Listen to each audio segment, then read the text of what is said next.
আসসালামু আলাইকুম, আমি মোহাম্মদ বাউল বলতেছি কক্সবাজার সমুদ্র সৈকত পাটোয়াটেক পাথরানি থেকে। দেখুন সাগরের কি গর্জন, উত্তাল সাগর, ঢেউ, পাহাড়, পাথর, সাগর এবং মেরিন ড্রাইভ রোড, চারটা জিনিস একসাথে পাবেন।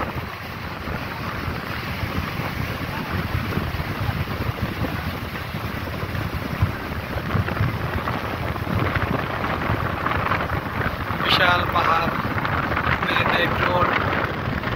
আর দেশের বাইরে থেকে যারাই আমার ভিডিও দেখবেন বা দেখতেছেন, অবশ্যই লাইক, কমেন্ট, শেয়ার করে দিবেন ইনশাআল্লাহ।